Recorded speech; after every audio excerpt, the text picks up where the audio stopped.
22 सितंबर को त्रिपुरा के दौरे पर जाएंगे पीएम नरेंद्र मोदी।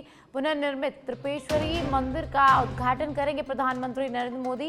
केंद्र सरकार के तहत 51 करोड़ रुपए की लागत से ये मंदिर तैयार किया गया है और प्रधानमंत्री नरेंद्र मोदी त्रिपेश्वरी मंदिर का उद्घाटन करेंगे। 22 तारीख को उनका त्रिपुरा का दौरा रहने वाला है।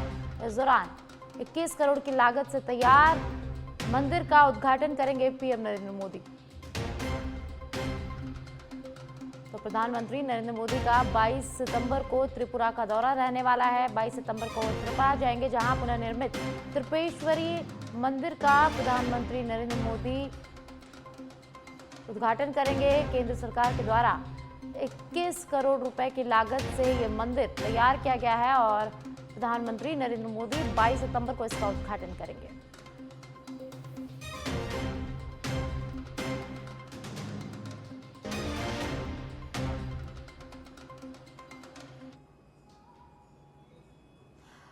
कांग्रेस सांसद और वरिष्ठ नेता राहुल गांधी आज पंजाब आएंगे। बाढ़ प्रभावित क्षेत्रों में पीड़ितों से मुलाकात करेंगे। राहुल गांधी अमृतसर और गुरदासपुर में बाढ़ पीड़ितों से मुलाकात करेंगे और साथ ही बाढ़ से खराब हुई धान की फसल के नुकसान का भी जायजा लेंगे। सुबह 9:30 बजे श्री गुरु रामदास इंटरनेशनल एयरपोर्ट पर पहुंचेंगे राहुल गांधी। उसके बाद यहां से सीधा अजनाला रामदास के गांव में जाकर मुलाकात करेंगे और इसके बाद वह गुरदासपुरा में लोगों और किसानों से मुलाकात करेंगे। तो आज राहुल गांधी का पंजाब दौरा रहने वाला है। इस दौरान वे जो बाढ़ प्रभावित पीड़ित है उनसे मुलाकात करेंगे और जो फसलों का नुकसान हुआ है उनका भी पंजाब में जाकर जायजा लेंगे। तो आज सुबह 9:30 बजे श्री रामदास एयरपोर्ट पर पहुंचने का राहुल गांधी का कार्यक्रम है। उसके बाद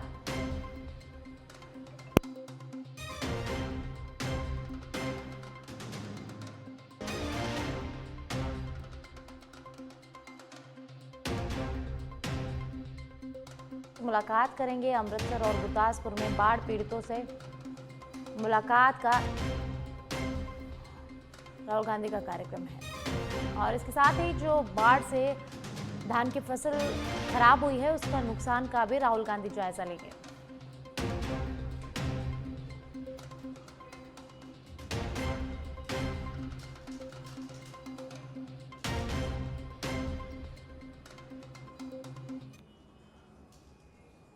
आज दिल्ली में देश के सभी राज्यों के ऊर्जा मंत्रियों की बैठक होगी। राजस्थान के ऊर्जा मंत्री हीरालाल नागर भी बैठक में शामिल होंगे। ऊर्जा विभाग से जुड़े अहम कदमों पर चर्चा होगी। ऊर्जा में देश को किस प्रकार से आगे बढ़ाया जाए, इस विषय पर भी इस बैठक में चर्चा की जाएगी। अलग अलग राज्यों के ऊर्जा मंत्री इस बैठक में शामिल होंगे। बैठक में ऊर्जा से जुड़े नए आयामों पर चर्चा होगी। तो दिल्ली में आज देश के ऊर्जा मंत्रियों की बैठक होगी। राजस्थान के ऊर्जा मंत्री हीरालाल नागर भी इस बैठक में शामिल होंगे और वहीं अलग अलग राज्यों के ऊर्जा मंत्री इस बैठक में शामिल होंगे। बैठक में ऊर्जा से जुड़े नए आयामों पर चर्चा होगी और काफी अहम बैठक मानी जा रही है। आज दिल्ली में देश के सभी ऊर्जा मंत्रियों की बैठक होगी।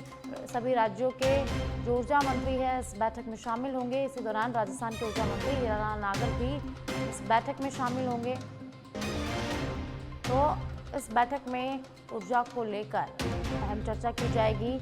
देश में ऊर्जा को कैसे बढ़ावा दिया जाए, इस पर भी इस बैठक में अहम चर्चा की जाएगी। तो ये जो बैठक है ये आज काफी अहम रहने वाली है। वक्फ संशोधन एक्ट 2025 पर एससी का अंतरिम आदेश। आज संवैधानिक को चुनौती देने वाली याचिकाओं पर आज फैसला। 4 महीने पहले फैसला सुरक्षित रखा गया था। याचिकाकर्ताओं की कानून पर अंतरिम रोक की मांग। तो वक्फ संशोधन एक्ट 2025 पर अंतरिम जमानत का फैसला आज 4 महीने पहले इस मामले पर फैसला सुरक्षित रखा गया था और आज इस पर फैसला होगा।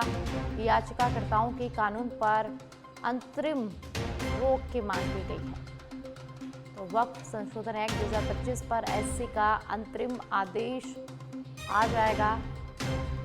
संवैधानिक को चुनौती देने वाली याचिका पर आज फैसला किया जाएगा। आपको बता दें कि 4 महीने पहले इस मामले में फैसला सुरक्षित रखा गया था और आज फिर ऐसे में अंतरिम फैसला आएगा।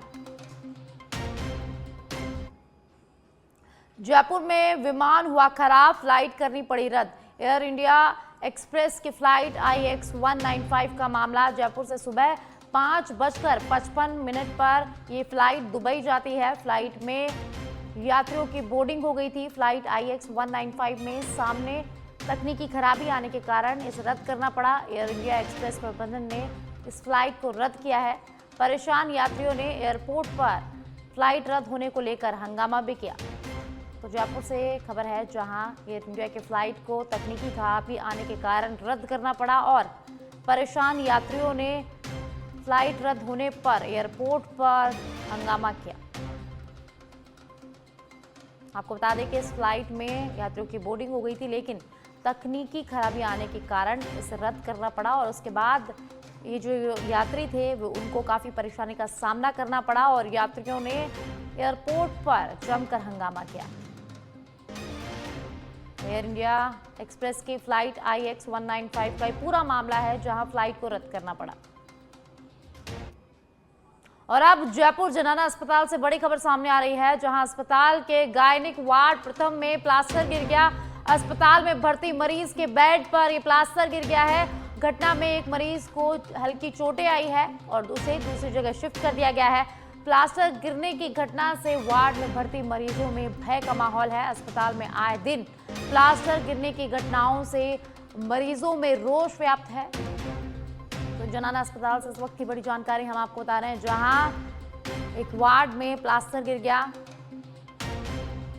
प्लास्टर गिरने की घटना से वार्ड में भर्ती मरीजों में भय का माहौल है। आपको बता दें कि एक मरीज के ऊपर ये प्लास्टर गिरा, जिसके बाद मरीज को हल्की चोटें आई हैं और उस मरीज को दूसरी जगह शिफ्ट भी कर दिया गया है। लेकिन आए दिन ऐसी घटनाएं होती रहती है, जिससे मरीजों में रोष व्याप्त है।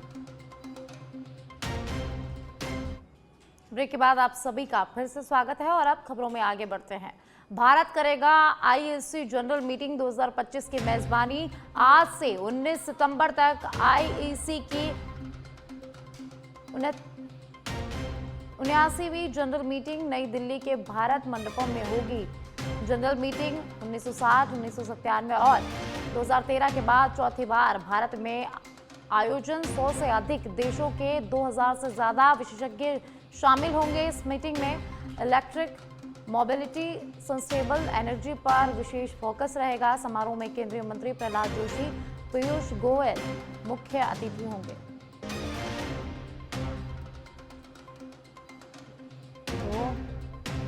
तो भारत IEC जनरल मीटिंग 2025 की मेजबानी करेगा।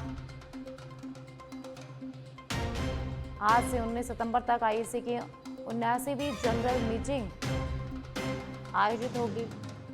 नई दिल्ली के भारत मंडपम में इस मीटिंग का आयोजन होगा।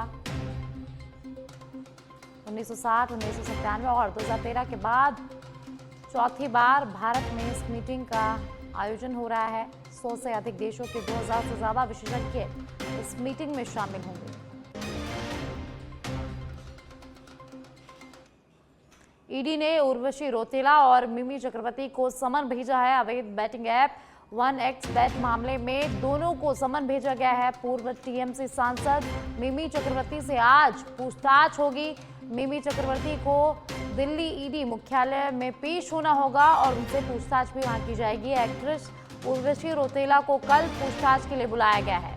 तो इस वक्त की बड़ी जानकारी, उर्वशी रौतेला और मिमी चक्रवर्ती को ईडी ने समन भेजा है। मिमी चक्रवर्ती को दिल्ली ईडी मुख्यालय में आज पेश होना होगा, तो वहीं एक्ट्रेस उर्वशी रौतेला को कल पूछताछ के लिए बुलाया गया है।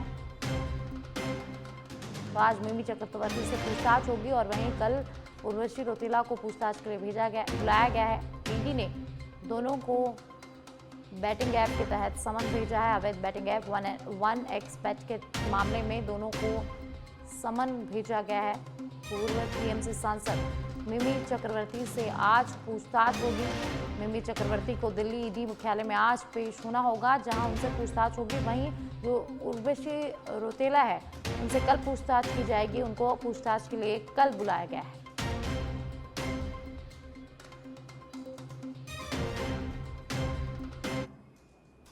यूपीआई के नियमों में आज से लागू होंगे नए बदलाव। एनपीसीआई ने P2M लेनदेन की ट्रांजैक्शन लिमिट बढ़ा दी है। ट्रांजैक्शन लिमिट 2 लाख से बढ़ाकर 5 लाख कर दी गई है। एक दिन में अधिकतम 10 लाख का भुगतान होगा। इंश्योरेंस, कैपिटल मार्केट जैसे क्षेत्रों में भुगतान होगा।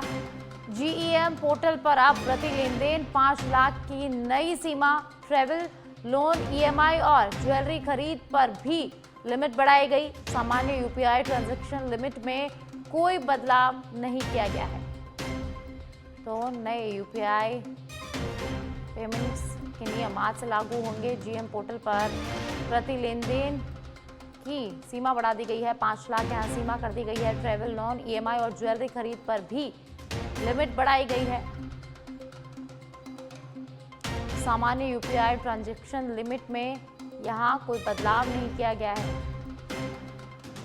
तो यूपीआई के नियमों में आज से नए बदलाव जो है वो लागू होंगे।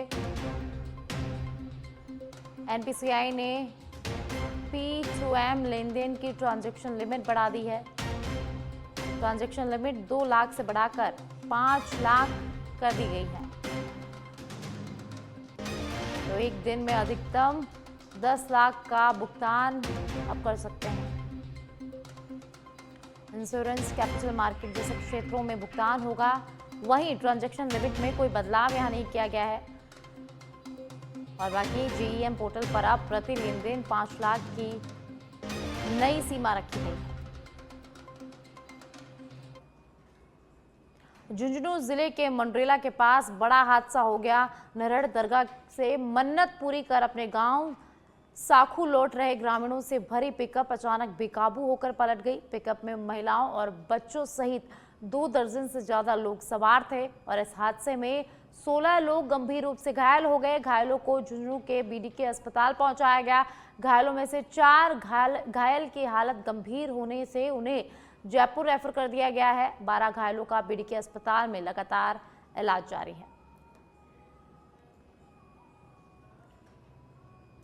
भीलवाड़ा जिले के फुलिया कला कस्बे में वैष्णव परिवार पर विपदा का पहाड़ टूट पड़ा है। हरिद्वार में पिता की अस्थियां विसर्जित करने के बाद लौटते समय जयपुर के रिंग रोड पर कार के नाले में गिरने से परिवार के 7 सदस्यों की दर्दनाक मौत हो गई। कस्बे में 4 शवों के पहुंचने पर चीख पुकार मच गई, जबकि शेष 3 शव जयपुर में ही हैं। पूरे कस्बे में शोक की लहर दौड़ गई है। हादसा जयपुर के शिवदासपुरा थाना क्षेत्र के प्रहलादपुरा के पास रिंग रोड पर हुआ है। पुलिस के अनुसार कार अनियंत्रित होकर डिवाइडर तोड़ते हुए 16 फीट नीचे पानी से भरे अंडरपास में जा गिरी। पुलिस ने मामले की जांच शुरू कर दी है, लेकिन प्रारंभिक जांच में वाहन की अधिक गति और अंधेरे के कारण दुर्घटना होने की आशंका जताई गई है।